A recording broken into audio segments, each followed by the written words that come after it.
Welcome you to the Past Presidents Forum with this illustrious group of leaders that are here who have agreed to join us and answer any question from the audience.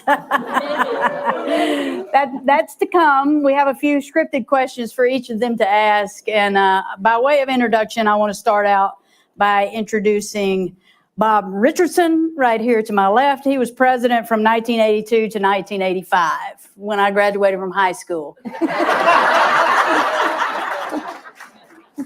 In that range. Thank you for coming, Bob. And I'm sorry to roast you first. Thank you, Madam President. Marilyn Moffat, president from 91 to 97. I think I graduated from PT school somewhere there. We also, I will get mine. I'm no doubt about that. Jan Richardson, president from 1997 to 2000. And I got nothing except I was a delegate when we created our first vision. And you were at the helm at that point. Scott Ward, the president I got to serve under his leadership as I joined APTA's board of directors. He was president from 2006 to 2012. And man, have I learned a lot. I probably would have been ticked off at me. So thank you for your patience and your indulgence as I was an early career board member. And Paul Rockar, who was president from 2012 to 2015, great friend, mentor. He was my board buddy, and I don't think he knew what to do with me either.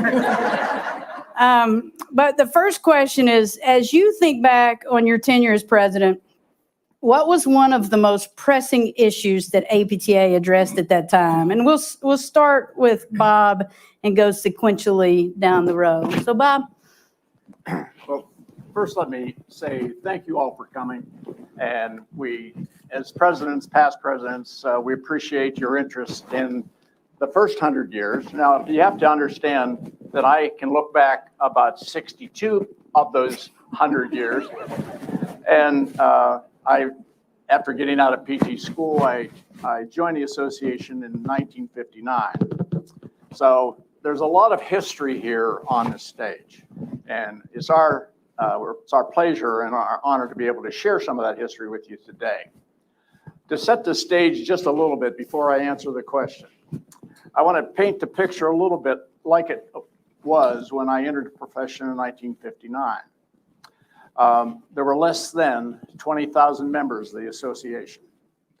There were probably less than 20 PT schools.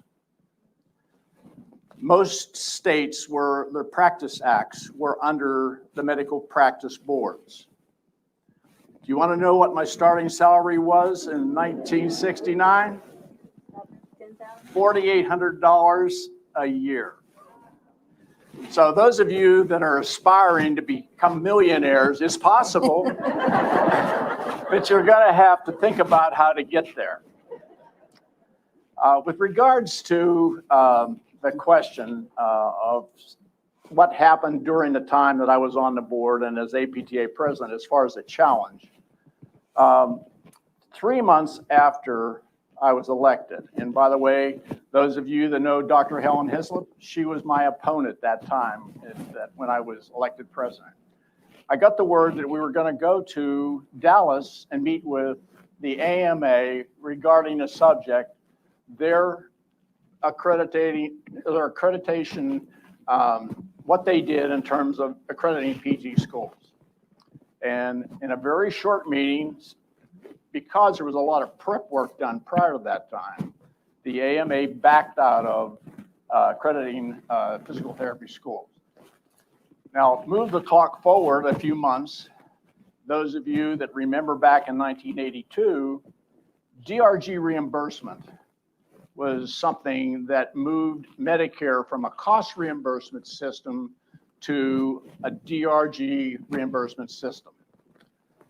We were able to get rehab exempted out of that by the relationship of one of our lawyers. His classmate was an employee with Tip O'Neill, who was Speaker of the House at that time. So it was not a lot of money. It was just sort of who you knew. And so those of you that are working in rehab centers, that was possible because After that legislation took place, all these little rehab centers popped up in general hospitals throughout the country. Probably the other challenge that sits there in my mind was the House passed the standards for PT education to be post-baccalaureate. At that time, prior to that time, there were a lot of PT schools that were at a baccalaureate level, and the deans didn't like that much that we took that position. So it was my job to meet with dean clubs throughout the country. And that wasn't a fun thing to do because they were looking at me as the person that sort of made their job tougher because they thought OT and everyone else was going to be moving to a post-baccalaureate level. And maybe the last thing that it wasn't a challenge, but it was an interesting discussion, and that when we decided to move our headquarters from the 19th Street in the Capitol here to Alexandria. Interesting, some of our board members didn't think that was a good idea, and they thought we couldn't afford it. Why would you move to Alexandria when it's all happening in the Capitol? But the votes prevailed, and that decision was made, and I think time has probably shown us that that was a good decision to have been made. So that's sort of my recollection of my time of on the board, and I've been a member since 1959, and I'm still treating patients. And last thing I'll tell you that I feel good about, I shoot my age every time I play golf.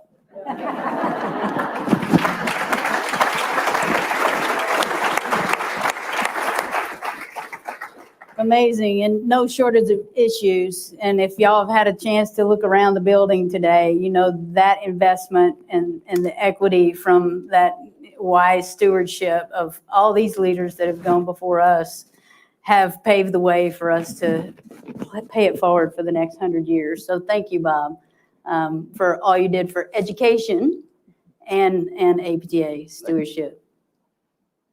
Dr. Moffat, what you got? You know, I went back and it was really tough for me because there were so many issues that came up. I don't know which one was the most pressing. But as I tried to sort of summarize things, I think we began to see the major corporate takeover of PT practices in a big way during that time, which had really sort of had a little bit of beginning maybe under Bob's tenure, but very small, but began to really blossom during mine, unfortunately. Cost of health insurance was ever escalating, and we wound up getting this incredible healthcare reform procedure under the infamous leadership of Hillary Clinton and Ira Magaziner, neither of whom knew anything about healthcare reform. And we spent years attempting to reform a system that was not going to be reformed in the way they thought it was going to be reformed, and the whole thing blew up, and then we started all over again. But we had some really other challenges. We got on the CPT coding panel for the first time ever, which was really amazing. Prior to then, there was no representation from PTs at all, and that evolved into increasing coding that truly represented PT practice. We had our coding and payment guide published. The ADA was also enacted during that period of time, which offered many opportunities for lots of our practitioners to get out there and be working with those with handicapping conditions. We actually succeeded in raising the Medicare Cap. I won't tell you how much it was because it was so insignificant, but it was a big deal that we raised it. And we spent the next 30 years trying to get rid of it, but we won't talk about that either. We continued the plea for entry-level education, but my big pitch was moving us to doctoral level education and not to master's level. And I spent certainly my entire presidency pushing as big a way as I possibly could into that arena. And just as a little parenthetical aside, I did my first address to the Section for Education in 1977, where I asked for entry-level doctoral education, which is long forgotten, but it's still there in the archives of the education section. We actually had the beginnings of the determination of our own accreditation activities relating to looking at post-baccalaureate education. We had our standards for the PT education programs, standards for clinical education, and also the standards for PT education, all developed with incredible consensus panels during that period of time. We continued to fund research scholarships through APTA, which then gradually evolved into an activity by the foundation. We also embarked on several major activities trying to increase minority representation in PT. And I talked a little bit about it yesterday, but it was under my presidency that we began Diversity 2000, where we began the Minority Scholarship Fund and really tried to get ourselves involved in a huge way by attempting to make as big an impact as we could way back then. We tried to attend meetings of the National Conference of Professional Minority Medical Schools, the National Association of College Admissions Counselors, and we also took part in the Coalition of Hispanic Health and Human Services Organizations. We opened up the Office of Women's Affairs at APTA, began to recognize things have changed somewhat, but not totally. The disparities between men and women in PT. Women made lesser leadership positions, lesser authoritarian positions. Some of that still persists today to some extent. What also we embarked upon was the first major supply and demand study, which most of you won't even remember at this period of time. But we commissioned the report, and the report came back saying that supply would exceed demand. And that's exactly what happened. And I think, we're now seeing history repeat itself. And actually what the study predicted, exactly what happened. Supply continued to increase and demand went down. And obviously the repercussions of that were closing of some schools, decreasing PT admissions and the like. We also looked at the whole arena of health and wellness and increasing promotion of health and wellness. We did incorporate into our policies against sexual harassment because it was rampant even then. As I said, things don't change, unfortunately, quickly, but hopefully over evolving time, those things will change as well. And then we embarked on that major PR program with Briard Communications. We spent over $1 million initially, and I had hell to pay for spending so much on PR, but was glad we did it. And then just because Bob led the way, we bought 2 other buildings, and that really was even more of a hassle than he had buying the first. People thought we were totally crazy. But again, as we look back on the economics of that, it served us incredibly well. I also am really, really proud of the fact that we raised our reserves from $3.6 to $8.6 million, which also helped the whole process of where we're going. And there's probably 3 or 4 things that, in terms of our annual activities, that are so key to me. We had Lou Puller Jr. as a keynote speaker, and I'm going to ask you to all go back and just take out your phones when you get out of here and Google Lou Puller Jr. He was, again, one of the most heralded and decorated individuals during the war at that time, came back with basically triple amputations, rehab by his PT. So it was one of those really heart-wrenching moments for me. We also had Christopher Reeve at our 75th anniversary, which again was a very heart-rending moment. And I also had the great joy of introducing our new CEO, Frank Mallon. So. Thank you, Marilyn. You're welcome. And thank you for that incredible paving the way for the future of the profession. One of the things that I've really enjoyed as president is at our national meetings, I get to have a breakfast with these guys, and it's very candid and it's very authentic. And usually it starts with, WTF are y'all doing? We've been there, done that, and here's a better path. And it's good to be among people who get it. And you all have the same in the circles that you run with. It's good to be with the people that get it. And as you hear from these stories, history does repeat itself, and it's cyclic. And a lot of these things that we're dealing with today are market driven. And guess what? APTA and the profession came out proud because what we do is right for people. So Jan, you're at bat.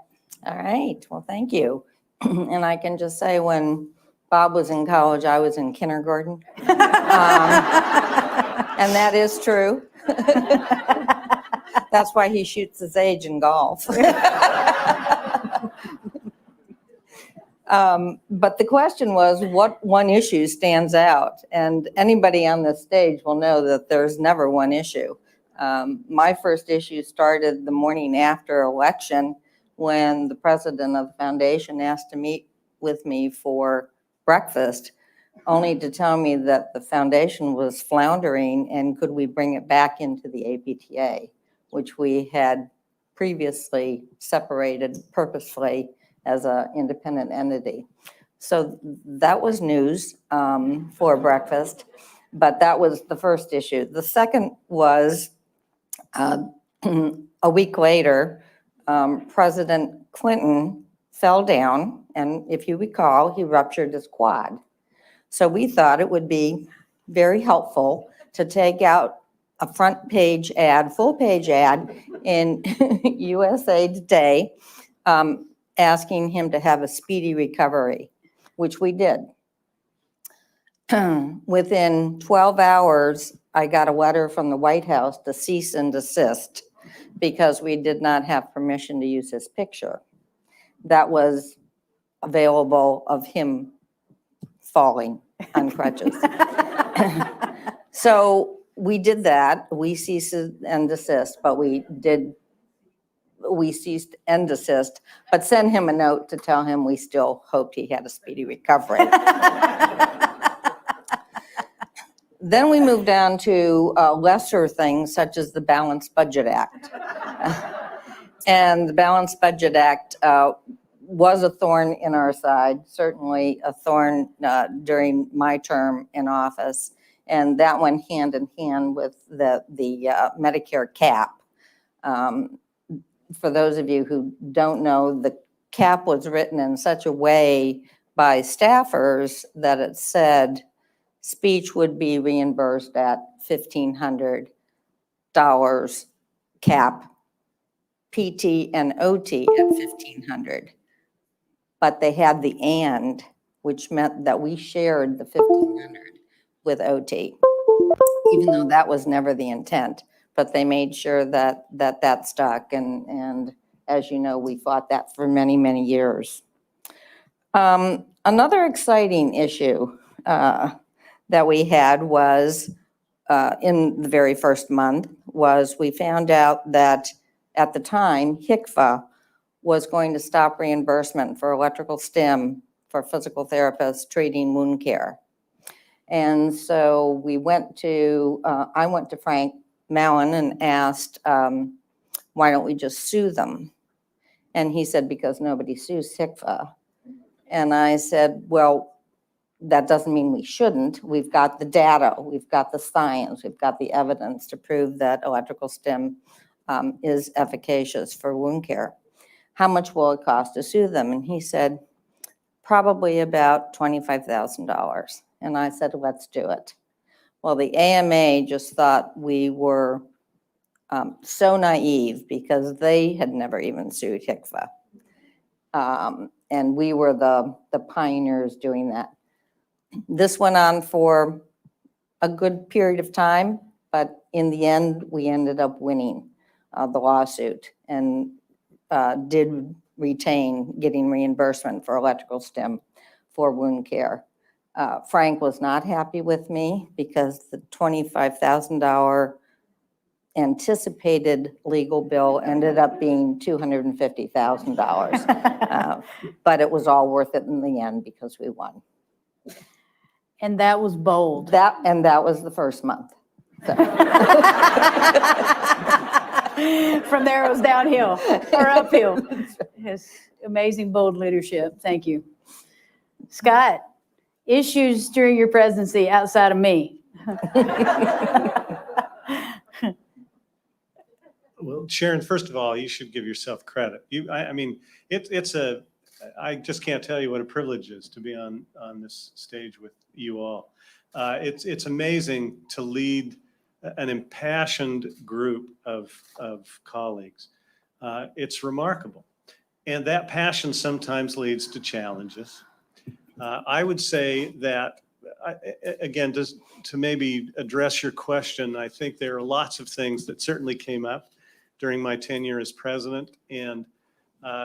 But I believe if I were to think about the underlying themes, I would say that we have been fighting a long, hard battle for direct access across the country. And we've been doing that for years. And I had this desire to want to try to see that to its end by trying to get every state to have some legal form of direct access. Now, it all didn't turn out exactly the way we wanted it. but it was a huge issue and one that I wanted to put some closure to. And I have to be careful about saying I wanted to put closure to it. I mean, we all sort of personalize these things, but in reality, none of this is done single-handedly. So I was proud of that. But with that, as you've already heard, with a success or any success comes some additional unforeseen challenges. And in this case, there were lots of issues related to suits and challenges about title protection. Now that we were asking for these rights that seem very reasonable and very logical, others felt like we either didn't deserve them or they deserved them as much as we did. And so there were a lot of challenges related to finalizing that effort, which was begun under other leaders, and getting that taken care of. I think the other thing that began to happen, again, earlier, that when we talk about cyclical, it really is truly cyclical. But one of the huge issues that arose through congressional work and really, frankly, through regulator work was looking again at payment levels. One of the big issues was fee-for-service was going to be dumped, right? And that popped up, and they said, we're done with it. And so we need to come up with some alternative payment system or scheme. And frankly, nobody else that we could figure out was looking at that. And we had some brilliant people in the association, on staff and on the board, who helped us work on some plans for some alternative payment options, which really was a wonderful thing because we were able to get back to something that also was started by earlier leaders to say, you know, we used to say we didn't have evidence for things. But we have evidence for things. It's about time we use it and say we're going to use that evidence to drive payment and not the 30 seconds or minute we might spend with somebody, but let's use our evidence to decide who ought to get reimbursed for what. And we ought to be the ones that get the reimbursement for the things that we do that others claim that they do. So we had a lot of work to do there. I know and realize that's ongoing. And it'll move up and down as we move along. Those challenges that Bob and Marilyn and Jan have all talked about, and I'm sure a few that Paul will bring up. When we sit at these breakfasts, it is funny because sometimes you feel like you're just back in the seat again because you're having a similar conversation that somebody had 10 or 15 or 20 years ago. So it's the leadership is challenging, but the challenge is worth the time and effort. And to have the backing of members and great leaders is remarkable. So I appreciate the opportunity to at least just share a few of these myriad things that I was able to face thanks to everybody who was with me, including you, Sharon, despite what you may think. Thank you, Scott. And I am so grateful now for your patience and your kindness and your leadership during those days. I learned a ton. And we're still dealing with payment. It's 12, 15 years later. Yeah. So an evergreen item for us to keep on our agenda. So thank you. Paul Rockar became president in 2012. And I don't know if y'all know how quickly technology evolved from Scott's presidency to Paul's presidency, but the Student Assembly invited Paul to give a keynote address. And they were emailing him and saying, we would like you to do a selfie with us on stage. And he said, great, but can you tell me what that is? Yeah, and my tech challenges still continue. Again, I'm like Scott and the rest of the group here. I'm pleased to be here, okay, and have this forum and welcome the time to talk to all of you. And I'll pick up on one that Scott had brought up about we continued with the payment reform facing us when I became president. And I'm proud of the board that was with us because we started to have some really frank discussions about what are we going to do, because we came to realize as more and more experts came in and started showing us the Medicare data that we did have some issues. And we had to sit and look in the mirror and say, what are we going to do? We've got some problems. And I know we're still talking about it, but we really got into that discussion there. What are we going to do about this unwarranted variation in care? You know, we have people out there and we love them as members, but we have to maybe be honest and say, maybe they're not doing the right thing from a clinical standpoint. And we got in a lot of sidebar discussions, many of which are still going on today. Does payment drive practice because of the way we're paid and the fee-for-service system? And at the same time, how do we get people to change practice and understand that we're changing? And I can remember starting to have some discussions with individuals about clinical practice guidelines and the research that's out there. And here's why we're going to head and suggest we make some changes practice, and the feedback that we got. We got anything from, you're trying to make me a technician. You're not going to let me think and make clinical decisions anymore. How's that going to happen? You know, and my example to all of them was, well, look, you know, when you look at the research and what evidence-based practice really is, and your experience is a part of that evidence base, what we're trying to do is get that 18-lane highway down to 3. And if we can do that, we're going to be in a lot better stead, you know? And I think many of you sitting out there today, and we talked about the cycle and returning, we're still talking about it. And it's a long time. But that's what really started to come to be, because we had people taking serious look at the data and saying, look, in this diagnosis code, look how the farther range goes with the number of visits and the number of procedures done each visit. So people were starting to take a hardcore look at us. And at the same time, we had members, rightfully so, we say, we don't know why this was happening, especially in private payer scenario. We're only 3% of their costs. So why are they looking that hard at us? So we started having those discussions, and that was a vibrant discussion that started and continued. The other one that I think that we all should be proud of, and a lot of was set by all those people to my right, during my term is when this group, through the House of Delegates and its members, said, you know, when we looked at Vision 2020, look at what we've accomplished. It's time to start worrying about looking at ourselves and how great we are and what we need to do and promote ourselves. And that's when you came up with the vision with transforming society by what we do, which I think was a bold step for us at that point in time. But that was the vision that we had, that we really have to show how we can change society and have a significant step in promoting the healthcare and the movement and movement science that's within the society in general, now that we've got almost every program to a DPT. Okay, and related to that, how then do we continue with that ever important one, which you heard a lot today about, if you listen to Tim earlier in the day, becoming the practitioner of choice, and say we need to be the practitioner of choice in that neuromusculoskeletal issue, and how do we do that? So those are the ones that come to mind. I think some of them we're still churning with and still trying to decide what to do with, but those are the two most significant things I remember from those 3 years when I was president that we dealt with.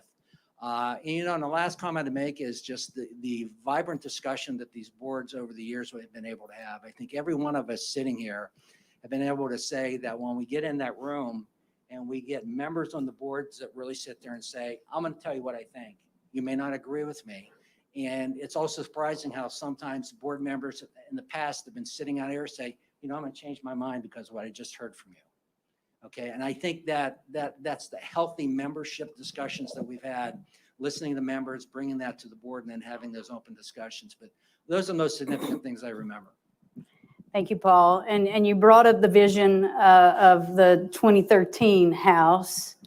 And I'm going to start jumping around a little bit, so you can't prepare with a rehearsed answer. But Paul, also during your term, investment in research became a major initiative for APTA, and advocacy for NIH funding for scientists. And so why do you think that investment is critical to the association and profession at this time? You know, I think there are a number of reasons for that, but I'll start with one of the very basic ones on the definition of a profession. You have your own body of knowledge. And Scott touched upon the title protection. And I think when you have individuals in your profession doing the research on what you do, you're promoting that base knowledge that you have, that you can show, here's how we're different from everybody else. And this is why we're physical therapists and you are not one. Okay.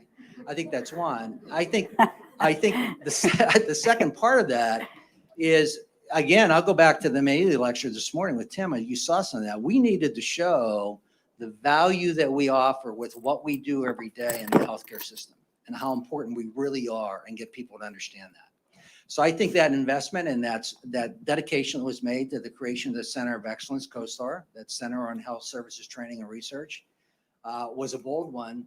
But, I'll beat the drum a little bit, if you don't mind. Oh, I would love you That to. That is really coming to fruition to be a most significant move that we made. We got some information the other day in a meeting I was at. To date, since its initiation 6 years ago, 211 peer-reviewed published articles, 35 professional presentations, and 208 abstracts. Money well spent. Yes. Money well spent.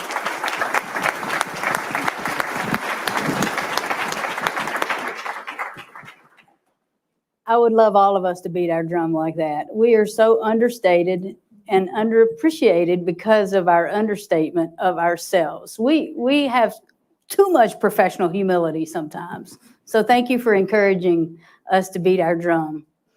There's a lot to be proud of. So that was the second vision statement for the profession. Actually, with Jan's leadership, we passed our first ever vision statement, Vision 2020. And you've heard some of the accomplishments out of it, but the 6 tenets were autonomous practice, direct access, doctor of physical therapy, lifelong education, evidence-based practice, practitioner of choice, and professionalism. So in hindsight, how do you think Vision 2020 has affected the profession? I think it's made a major impact on the profession. And I have to first thank the California chapter, because they were the ones in the House of Delegates, my first year as president, who put forth the RC saying our profession has never had a vision that has been documented and publicized. And the House passed that we would develop a vision, and it would be reported back to the House by 2015. Well, after it passed the House, we were trying to think of how to do this in a good PR marketing way. And we came up with the idea that maybe we should postpone it a little if we could, and California's all right with that, to be Vision 2020 because we wanted 2020 vision. So that's how it came up to that year. I am proud to say, however, that the vision statement actually was achieved in 5 of those 6 tenets by 2015. And I would like to take a minute, because I'm sure there are people in this audience who may not have been physical therapists. Back in 2020, when the House, or in 2000 rather, when the House did pass the vision statement. So I'd like to read it to you very quickly. And it is that physical therapy by 2020 will be provided by physical therapists who are doctors of physical therapy and who may be board certified specialists. Consumers will have direct access to physical therapists in all environments for patient-client management, prevention, and wellness services. Physical therapists will be practitioners of choice in patient-client health networks and will hold all privileges of autonomous practice. Physical therapists may be assisted by physical therapist assistants who are educated and licensed to provide physical therapist directed and supervised components of intervention. Guided by integrity, lifelong learning, and a commitment to comprehensive and accessible health programs for all people, physical therapists and physical therapist assistants will render evidence-based service throughout the continuum of care and improve quality of life for society. They will provide culturally sensitive care, distinguishable by trust, respect, and appreciation for individual differences. While fully availing themselves of new technology, as well as basic and clinical research, physical therapists will continue to provide direct patient-client care. They will maintain active responsibility for the growth of the physical therapy profession and the health of the people that it serves. So if you think about that, that was 21 years ago.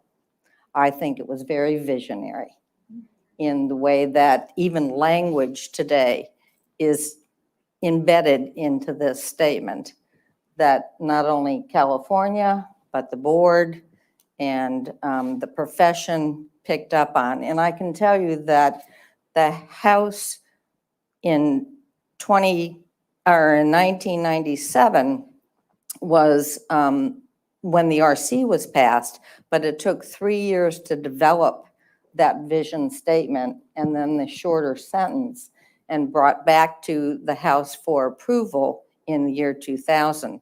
And during that time, I went to over 36 chapter meetings and asked all the chapters not only to invite their own members, but physical therapists in their communities who were not members of the APTA, because they believed that they were going to be duly affected in a negative way, actually. Their belief was that if this passed, and they were not doctors of physical therapy, of which there were only 3 DPT programs in the country at that time, that the day after this passed, they would not be able to practice.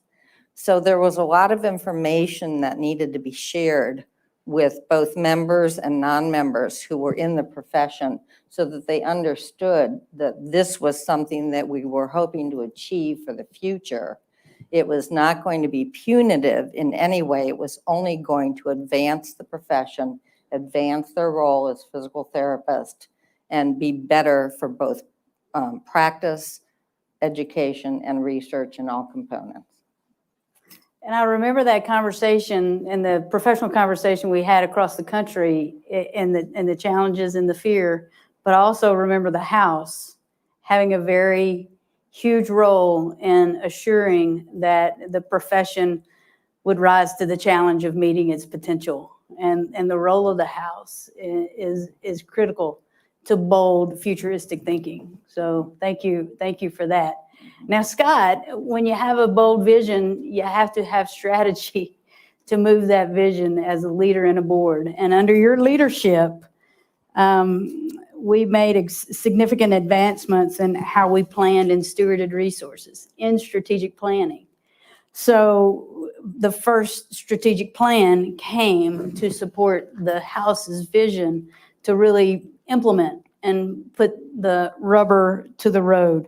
So what is your perspective of the importance of strategic planning to the organization and its potential impact?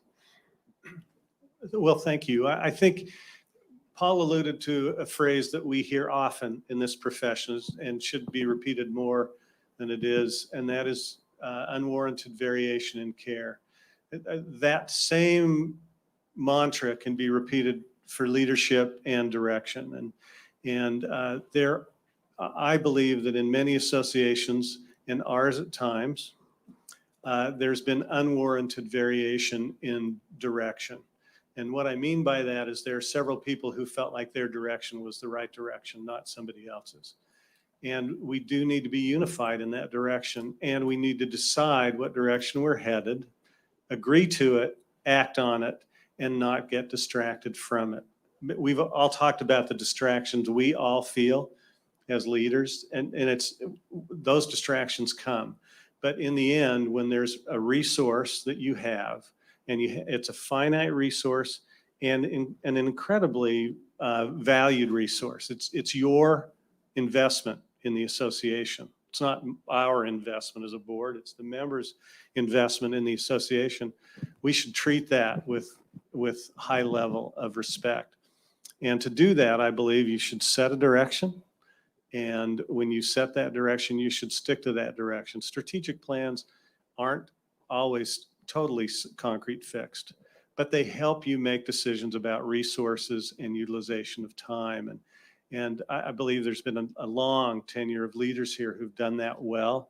I remember just one of the things that I felt really strongly about was we had to essentially codify that and make that something that was very clear.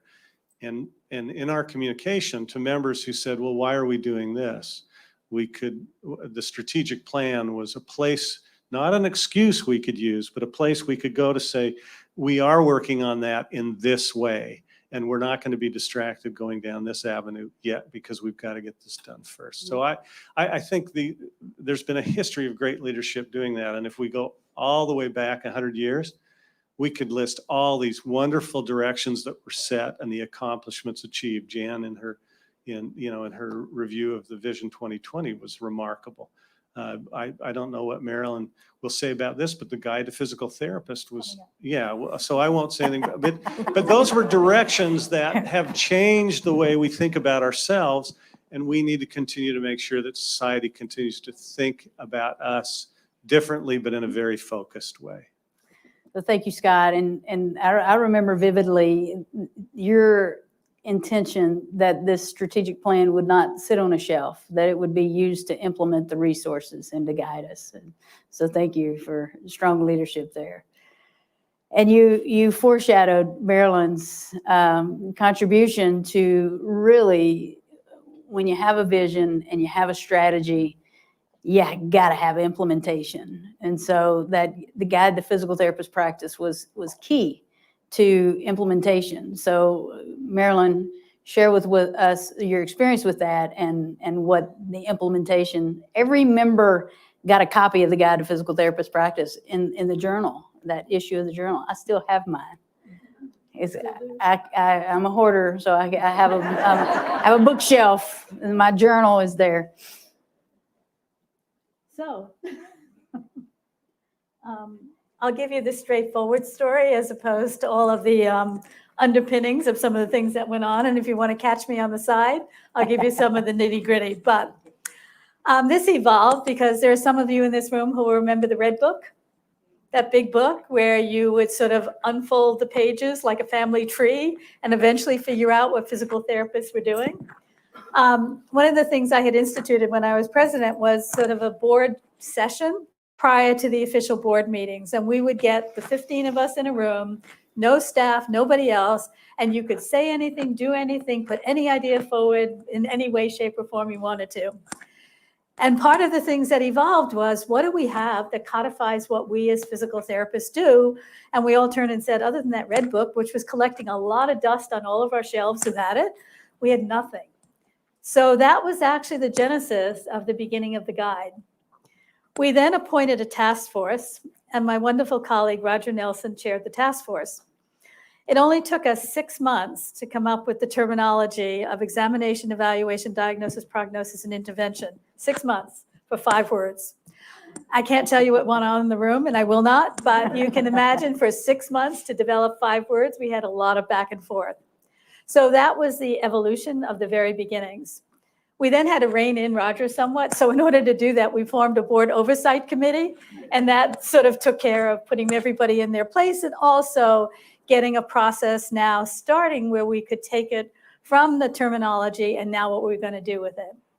Well, the first thing we did was, again, get all the board together, and we talked and everything else. And then we decided, okay, the first aspect would be the development of the description of practice, which then became known as Part 1 of the guide.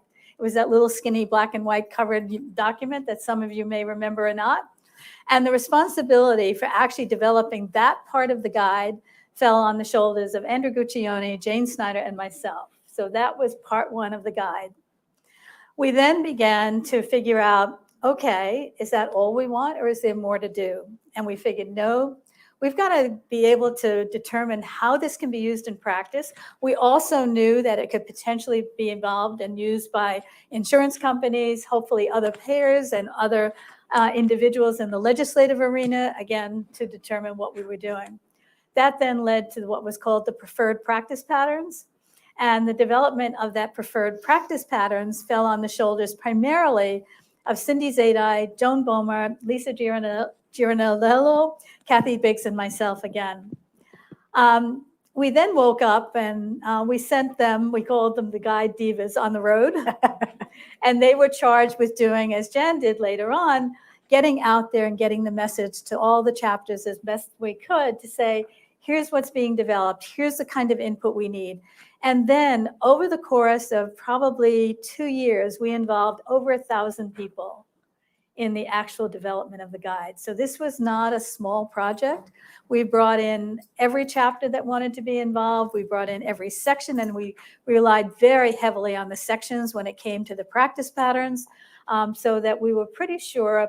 We didn't have necessarily a ton of data in those days, We had to rely on probably the lowest level of evidence in terms of expert opinion, but we got the best that we could at that point in time. And then all of a sudden we woke up and we said, oh my God, we never got the House to even look at this document. So, there are sometimes when the board leads and sometimes when the House leads. And what I think this is a prime example of, there are times when the House is led and there are times when the board is led. And this was one case where the board just charged ahead because they believed so firmly that it needed to be done that we finally went to the House and got the motion from, I think, out of the state of Florida, as I remember, to put forth a motion again to adopt the guide as an official document of the association. So as we look back now, it stood the test of time. 25 years later, it still has its place. It's still being used. It's under its fourth edition in terms of a re-edition, but it certainly has, I think, served our practice extremely well. Thank you, Marilyn. And I remember those conversations, and students across the country have used the guide in their education and preparation as physical therapists. Something every one of these people have mentioned are the boards that they served with. And I would like the current APTA board to please stand up so we can recognize you.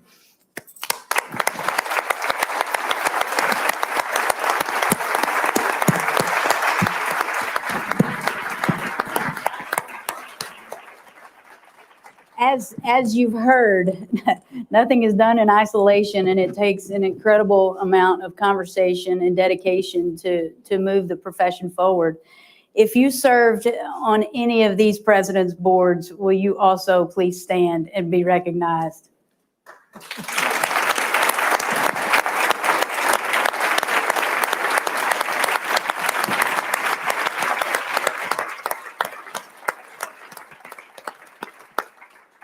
Thank you for your commitment and dedication. And as you see, the investments of time and energy have served the profession well over time. Speaking of investments that serve the profession well over time, Bob, during your term, APTA made a significant investment that served it over 40 years. Why did APTA seek to own its own headquarters building, and how did that position APTA? Well, I would recognize a couple individuals that the process took approximately 3 years. And it was led by Don Wortley. Anyone that knew Don Wortley, raise your hand. If you didn't know Don Wortley, he was a very special physical therapist. And Your mic is falling off your tie. There it is. someone said I needed to talk into this thing. And Don Wortley was not only special as a physical therapist, but as a business leader. And he had a vision, along with Royce Nolan, that it would be good for the association to move somewhere and own its own building. And so that was the underpinnings of that move. It just happened in 1982, and I was at the right place at the right time. But it took the leadership of those two individuals among other board members that made that happen. And so it was a bold move at that time, but I think one now that we look back and appreciate the vision of at least Dawn and Royce Nolan for that. Thank you. And as you just mentioned, you didn't do it by yourself. You had people around you to help you in that decision making, and we've had incredibly strong boards over the years who invested wisely into the profession. And I feel like I'm at the right place at the right time too at this point, because I am in no way a real estate mogul, but I pray a lot, and I think who owns the property really has invested in APTA. We started out looking at reinvesting in our property over there at Trans-Potomac Plaza. We recognized then that we were part of a homeowners association group. And we were going to refurbish, and you start looking at the dollars and cents. We appointed a membership group who did have experience in real estate to advise us. And this piece of property came available before anything else was in this neighborhood much. And because of the investments over time, those buildings were paid for. The city of Alexandria moved it to mixed-use property, which means it can be not only commercial, but also living spaces that upped its value. And once we made the decision to buy and build here, Amazon, after we made that decision, decided to become a neighbor, and that increased the value of what you're sitting in by about 40%. So to the board who was part of that decision-making, thank you. Will you please stand and be recognized, because y'all did amazing work.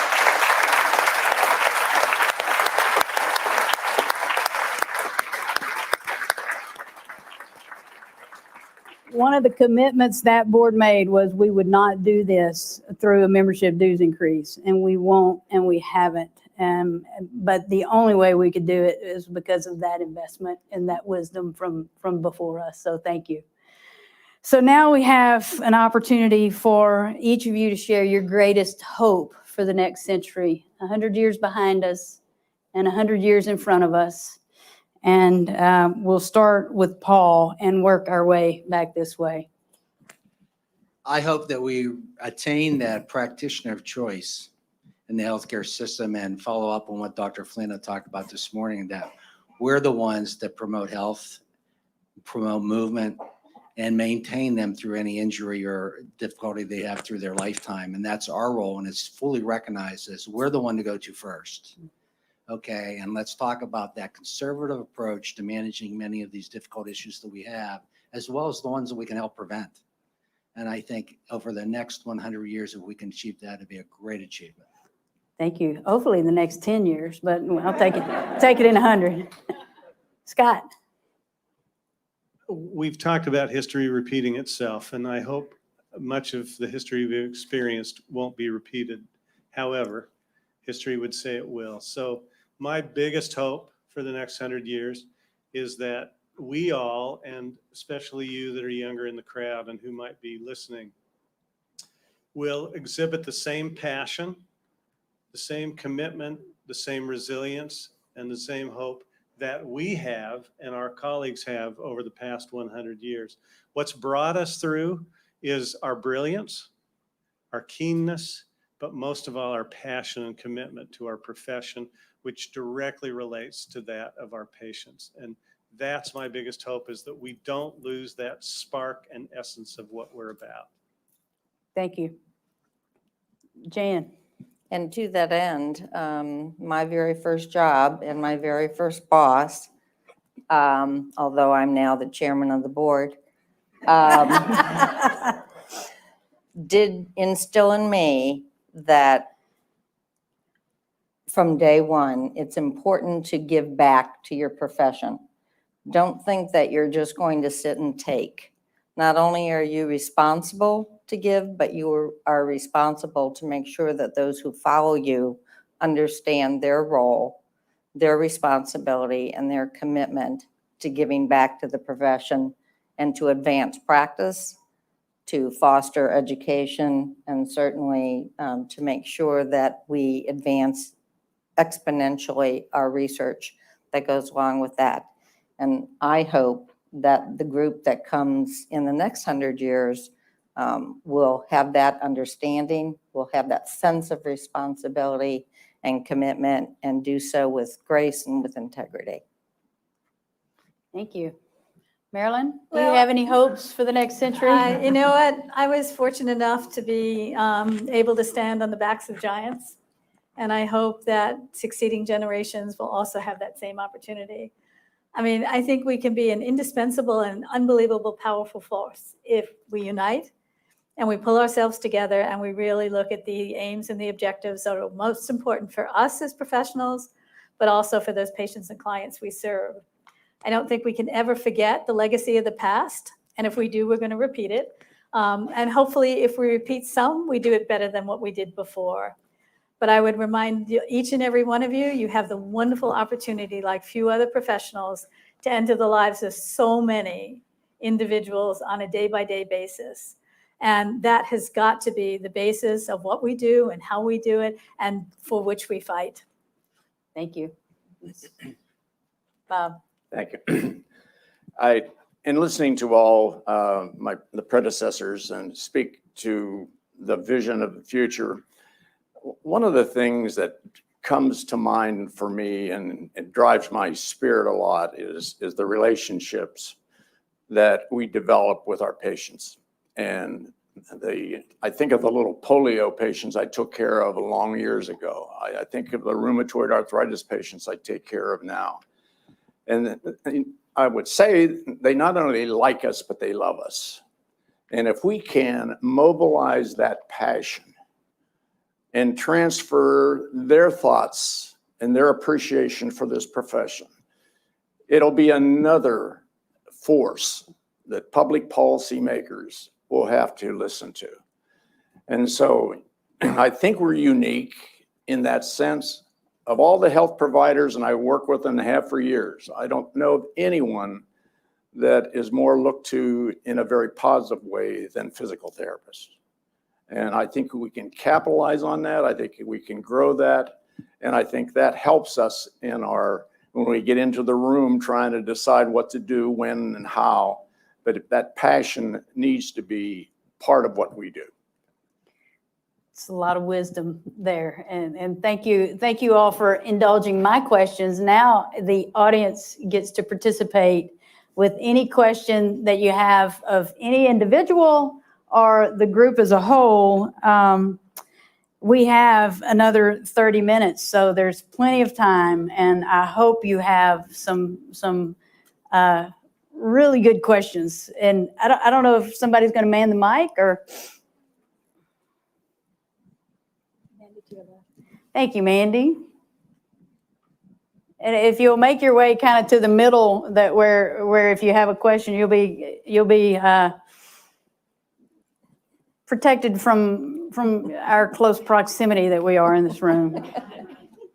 Hi, I'm Chris Edmondson from Colorado delegation. Wondering with the supply-demand imbalance that you see coming, and the fact that we're so underutilized as a profession, what do you see as the APTA's role in addressing that? Do you have anyone in particular you're directing that question to, or anybody? Anybody. Okay. Who wants to take it? I'll give it a first shot since we did the first supply and demand study. To me, the opportunities for PTs in practice out there are innumerable, but they're going to be different models than what we have traditionally envisioned. I think we've got to be very careful of what many corporate practices have imposed upon PTs, and have got to look at delivering services that are truly based on evidence and not necessarily on the bottom line. I think we can look for additional areas of practice, and that's exactly what we did when the demand was not there and the supply was exceeding. PTs started looking into, again, in those days called women's health. They started looking into developing more wellness programs. They started looking into doing the sports preparation programs, and on and on. I can give you multiple examples. And we still have that capability for having that kind of ingenuity. We just have got to get out there. As I said, it'll be a different environment. You may not be seeing a patient 3 times a week. You may be seeing them once a week or once every 2 weeks, but you'll be providing different kinds of services in different ways. And I think in the long run, we have shown that we have the ingenuity and the capability to sustain, so I'm not worried.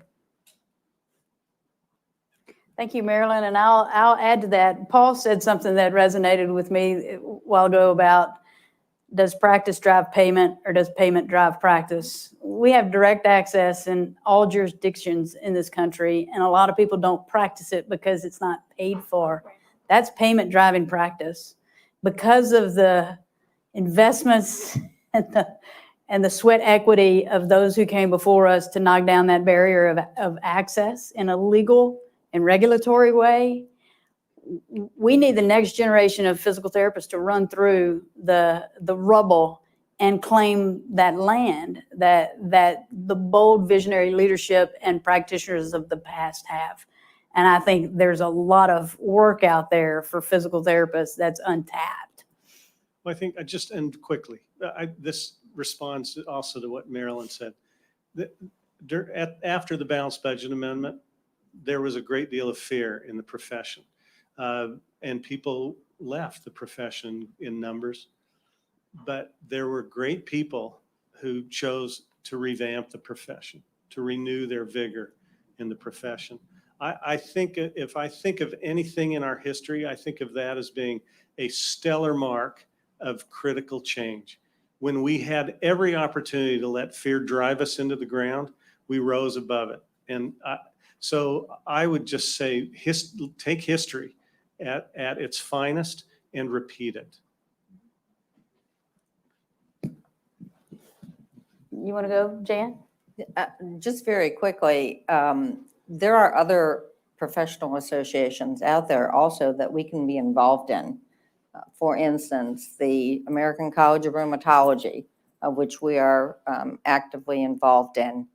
And as we heard today from Tim, there are two types of physicians. There are cognitive physicians and there are procedural physicians. The procedural ones are the ones who do procedures, cardiologists, the thoracic surgeons, orthopedics, and the cognitive ones are the ones who truly only have the prescription pad.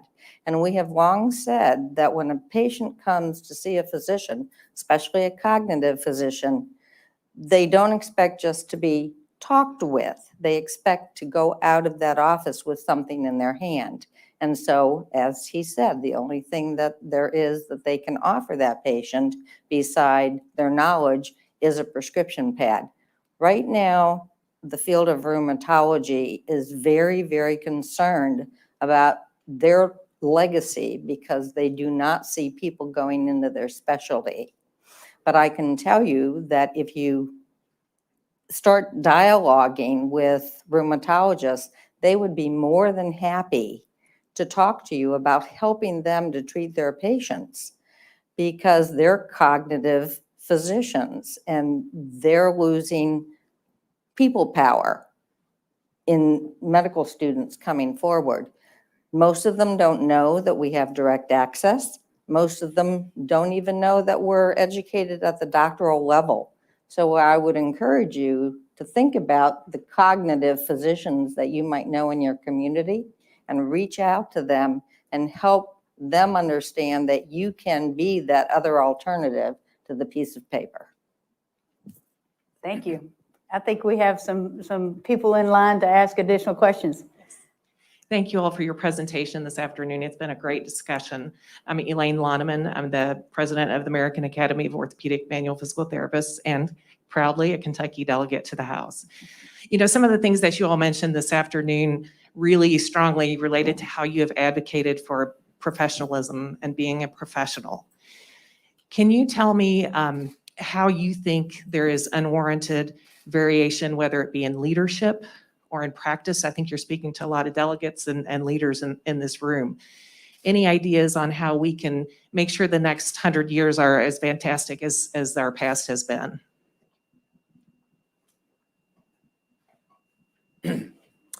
And I would answer that question in a number of ways, but where the rubber hits the road, back where you practice, the leadership has to step forward of that given practice or that given facility and exhibit the passion, the involvement. And it's at least in my experience back when I was in Pittsburgh, I can't tell you how many of the people that worked with me that became leaders, that became board members, that so I think that it's our individual responsibility to be mentors, to encourage, to guide, to push, so that they're involved. Involvement usually seals the deal. Elaine, I would add as well that I think at every level, whether you're leading a department in a practice or academic setting or whatever, and you're at a level of a staff member, everybody needs to take the bold move to say, I'm going to show everybody what we do by using the evidence that's out there and show them that and take the risk. Sometimes it's going to take a risk. Yes, we should be involved and we should be doing that. You know, I shared the story many a time, and for those of you that heard her, I apologize for the repeat. When I was managing the large practice, when the bundle payment program came in for total joints, the system got the group together with the orthopod sitting there. I was the PT rehab person sitting there, along with my colleague Tony DeLito, and the finance person was there. And we said, well, okay, what's happening in this department in the surgery? What's happening in the OR? And now we're going to talk about rehab. And I've said this before, and you may not believe, and don't fall off your chair, what the first question I got was, this is total joints. Do we even need PT? That was the question. And when I talk about risk, considering who is at the table, the two of us sat there and said, you know, we need to be bold enough to say, here's the documents to show that, yeah, PT makes a difference. So I think if we instill that down to the lowest levels, I think that'll start also showing people where we need to be involved, and actually goes to the question was asked earlier about our supply and demand. Okay, yes, we do need them, and we need to bring them in here, and this is what the role is. And, you know, fortunately, that ended up working out well. But I know when I went back to my staff members and my management team and says, that's the question that I got asked. I mean, we're picking people up. Like, really, we're talking about a total joint here. So I think that, you know, we have to put the handle on the evidence that's out there and use it, you know, and we have to get over the reticence to endorse and practice by clinical practice guidelines. I mean, it's out there for us to use. Okay, we're promoting more research in a variety of different ways, whether it be through APTA or the foundation, and we've got to use it and show people that we have a role. This is what we do, and you've got to be a risk taker, and that would be my message. I would just make one quick comment about the leadership aspect of your question, Elaine. I think anyone who aspires to be in leadership in any way, shape, or form needs to do their history. Otherwise, you repeat the same thing and often come up with solutions that are not necessarily better. So I'm a firm believer. You want to be in leadership, you start from the ground and you build your way up and you learn as much as you can in the process.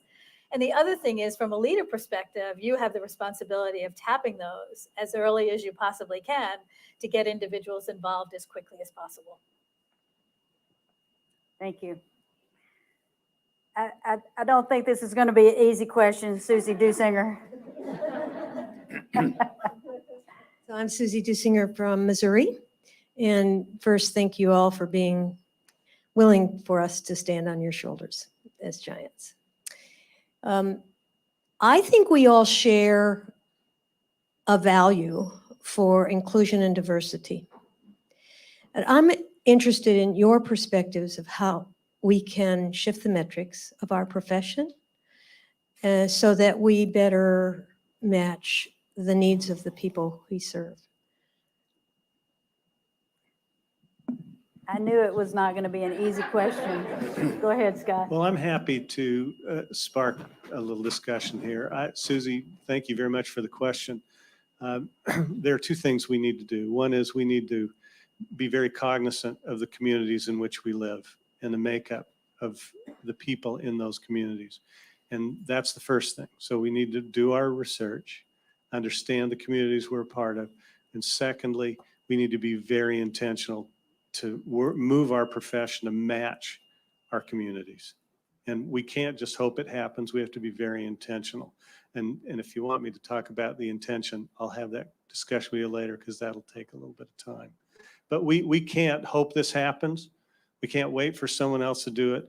And we can't signal to somebody that we have to be, to use a term that probably I don't like, but I don't know what else to use right now, is politically correct. We need to be intentional about matching our community. I'll add, Susie, we need to listen more than we speak, and we need to learn what the needs are from those who have the experience and who can teach us how we better match our profession to the society that we intend to serve. And that means getting out into that society, identifying where there are points of access that aren't being met in communities that are underserved and underrepresented, asking why and what we can do to do better there. We've made a little bit of progress. We've had a long effort and we have a long way to go, but we're starting to move the needle at opening the doors and inviting communities into APTA, into the profession that we need to learn from. So I think we're beginning there. And by embracing and offering inclusion, there's a lot we can learn to do much better than we have in the past. You know, I think, Sharon, too, just a little bit of history here again. We started to make some major inroads, as I mentioned, during my term as president. And those things need to be carried on. We need to get to the coalitions. We need to get out there. But on the academic end and from a professional end, we've got to go back into those middle school programs. You know, I can remember dragging my crutches and canes and goniometers and whatever else I had in my little tool bag to middle school kids to try and educate them as to what, again, the role of the physical therapist was, so that at least they had some exposure. I come from an academic program where we have had 30% representation from minority communities for probably the last 20 odd years of our history, and maybe a little longer. But we have been able to do that because we developed a very major scholarship fund, and we've been able to supply additional resources financially to support students who would otherwise not be able to have a private school education.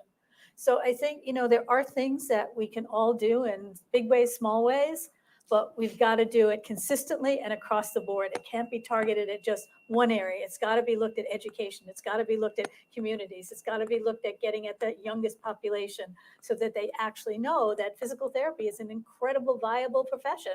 And as we know now, part of our problem is most of the individuals coming from minority communities, if they can make it into PT schools, they can make it into medical schools and dental schools. And again, professions where there's a lot more financial reward at the other end.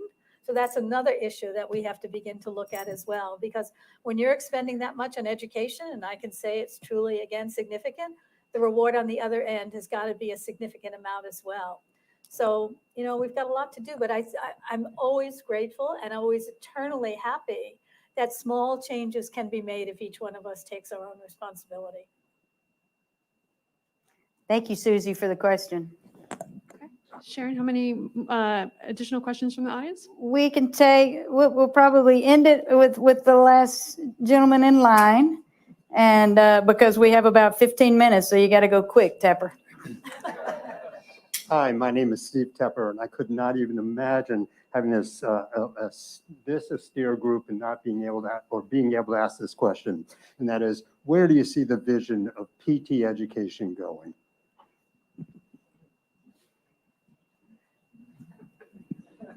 We have 4 educators on stage. And I'll simply say, Tepper, that we learned a lot during the pandemic of what we can do better that would give more people access, probably at reduced cost, and we better get busy. That's my simple answer. Well, yeah, I echo that, and I'm going to reflect again on Susie's question, because I think one of the major issues we have is this lack of diversity that we're producing to match community need, Steve. So I think we've learned a lot, and maybe as educators, we've learned more in a year and a half than we thought we ever could, particularly somebody old and recalcitrant like me. But the reality is we can do all of those things, but unless we begin to match the people in our community by diversifying our core and turning out a more diverse population of practitioners, we will become irrelevant. And we can do that and start it in our educational programs. Thank you. Okay. Hi, thank you all for your presentation today. Carol Beckel, I am one of the APTA Academy of Education reps and the current academic chair of the Clinical Education SIG. And I came in a little late, but I hadn't heard anything about clinical education, so I felt compelled. But my question is really about, as we look at clinical education and keep talking about it's broken, I don't want to talk about that. I want to hear from you strategies that you use, because you've all had pieces that were broken that you had to fix or motivate or overcome inertia to change. What are some pearls of wisdom that we could take into our different areas that would help us to create a positive inertia forward for change? I'll say one quick thing and then pass this on. Look for the positives before you identify all the negatives. And I'm not saying that there aren't things that need to be fixed, but I hate it when people say it's broken. I don't know what that means. I want something that's meaningful. So what is working and what needs to be worked on?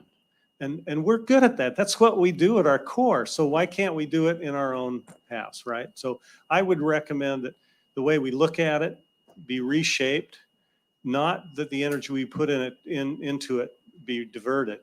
We need to put energy into it, but it's something that needs to be worked on.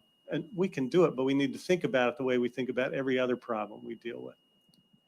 Jan, you were about to say something. One of the other things that we've heard that has actually been exacerbated with COVID and the fact that many clinical sites no longer wanted to take students into their environment is the fact that I believe that the people that are in the clinical environment who are already licensed and hired need to be more vocal with their institutions. We don't see medical centers not taking medical students. We don't see them not taking interns and not taking residents. They do it because they know there's a benefit to that.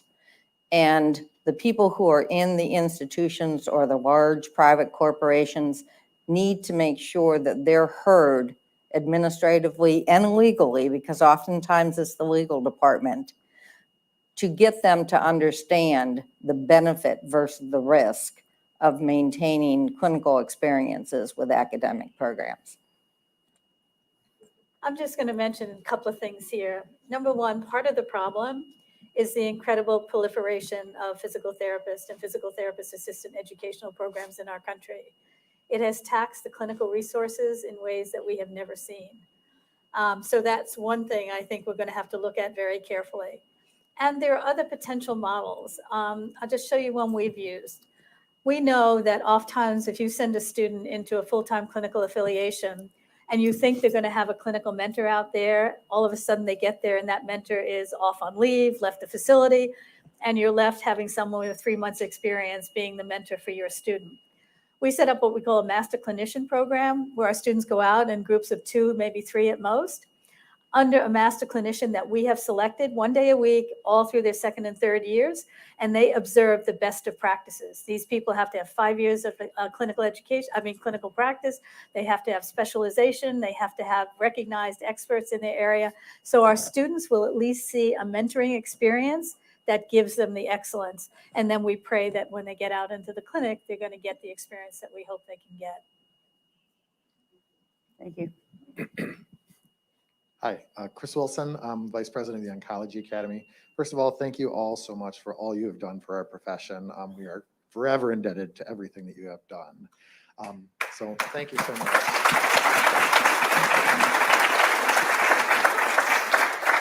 So my question is, because of what you have done, the profession has moved forward.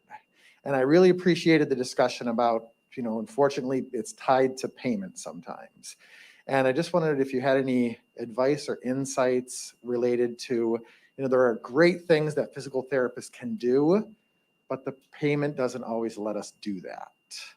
And I didn't know if you had any either advice as to how to move the bar to be able to not have payment stifle innovation, or just maybe some coping advice for clinicians who are eager and have some pent-up enthusiasm.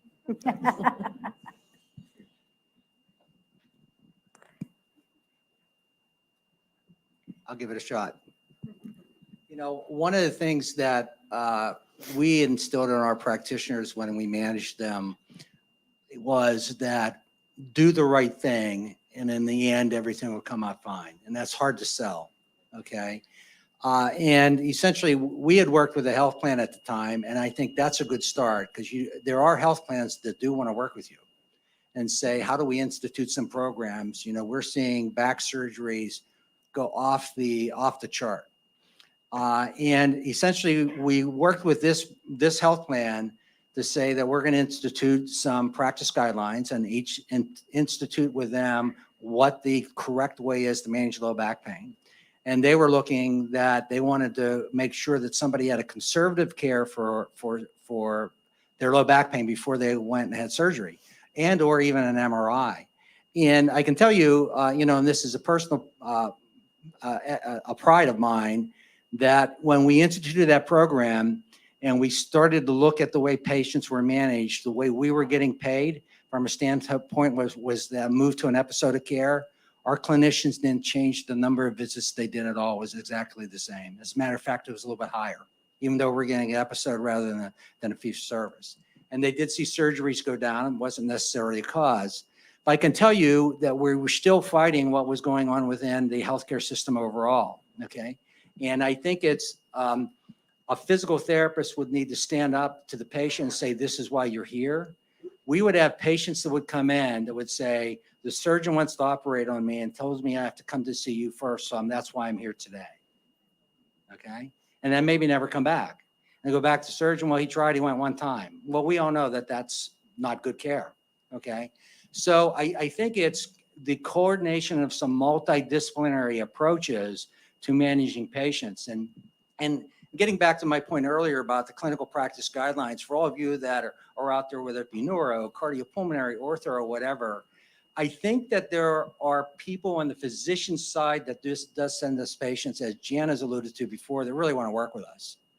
I would find it somewhat distressing if you went to a neurologist and said, here's the latest stroke guidelines on clinical practice and how I manage my patients. And I want to make sure you understand how I manage my patients because these are accepted guidelines based on the literature. I don't think you get thrown out the door. I think your name would be top of the referral list because this is who I want to work with because I know they're getting the care because there are physicians that will say, I don't know why I send somebody and everybody's getting something different.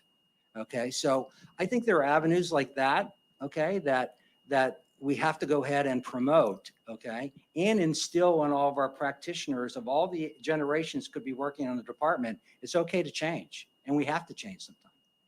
And I think what Paul is selling here is advocacy.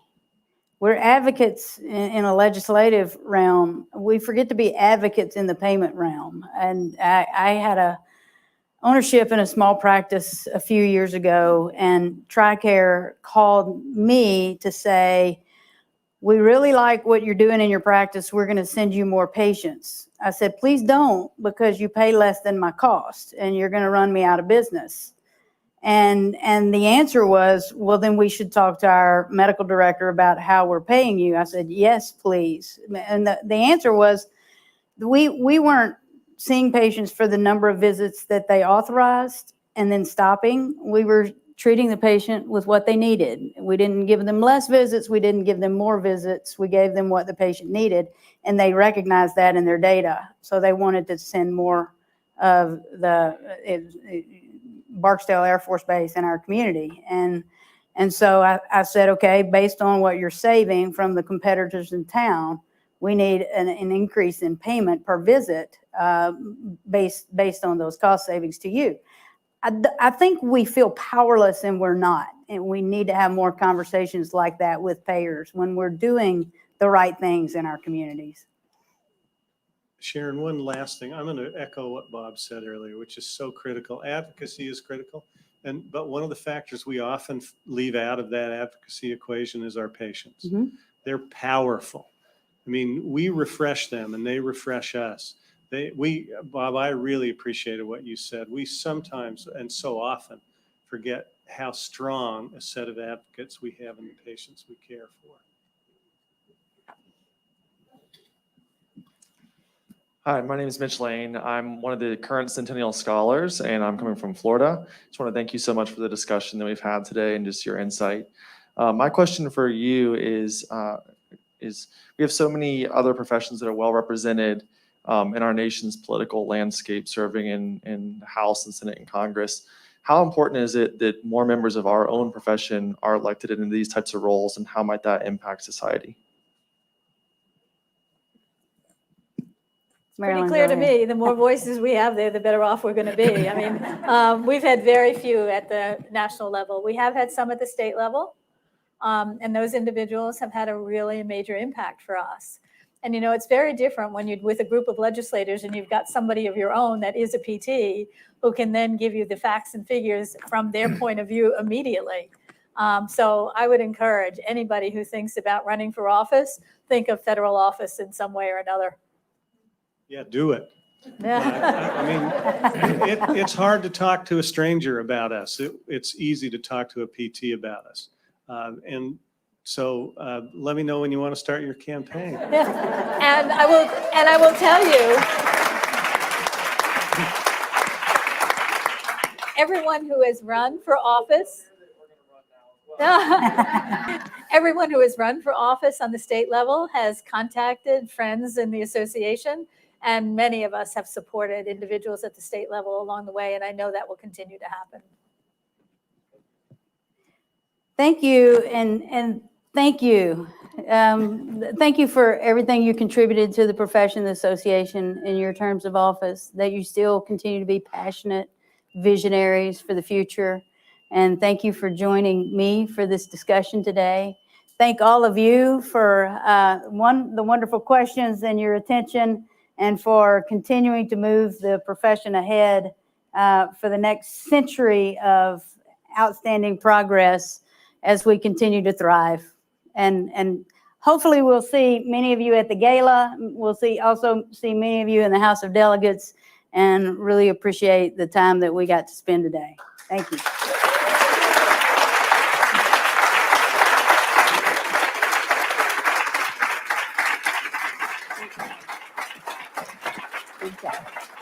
We all stayed away.